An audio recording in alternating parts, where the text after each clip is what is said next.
Have you ever wondered, could saving money actually harm the economy? It sounds strange, right? After all, since childhood, everyone is told, save for the future.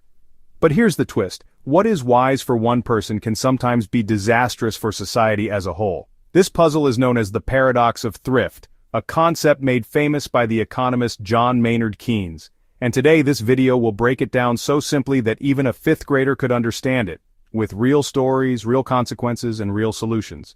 Keynes once said, "The difficulty lies not so much in developing new ideas as in escaping from old ones." And that perfectly fits here. The paradox of thrift shows us something counterintuitive.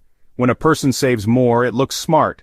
But if everyone, at the same time, starts saving more, especially in tough times, the entire economy can collapse further. In short, what helps the individual can hurt the group. Of course, saving isn't a bad thing. For a household, savings bring security like a safety net during emergencies. They help build funds for education, a home, retirement, or even investments. And in normal times, savings are a blessing for the economy. Banks take those savings and turn them into loans for businesses. Those businesses grow, hire people, and push the economy forward. But the story takes a darker turn during a recession. Imagine this cycle.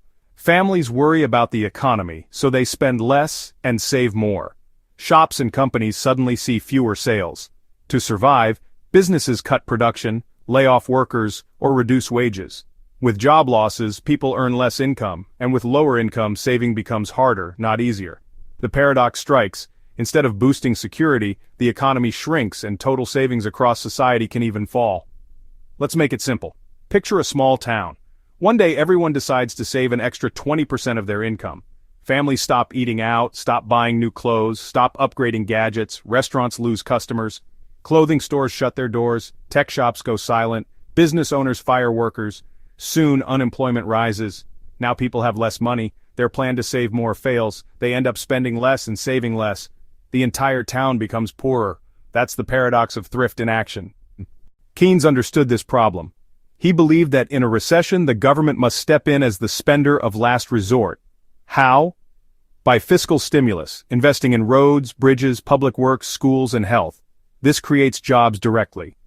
By monetary policy, lowering interest rates so that loans become cheaper and people are encouraged to buy homes, start businesses, or expand. The key is to break the downward cycle of fear and savings. As demand rises, businesses grow again, wages rise, and people can both spend and save sustainably. Here are some real-world examples. The Great Depression, 1930s. When people saved more out of fear, businesses collapsed further. Only large government programs like Roosevelt's New Deal helped restart the economy. The 2008 financial crisis, families cut back spending to protect themselves. But this made the recession deeper. Central banks and governments worldwide launched massive stimulus programs, bailouts, and cash injections to revive demand. COVID-19 pandemic, 2020. With uncertainty everywhere, people held on to money. Businesses suffered. Governments responded with stimulus checks, wage support, and loans. These actions prevented the paradox from spiraling into another Great Depression. Why it matters today. Even now, policymakers face this dilemma. On one side, families naturally want to save during uncertain times. On the other, the economy desperately needs spending to recover.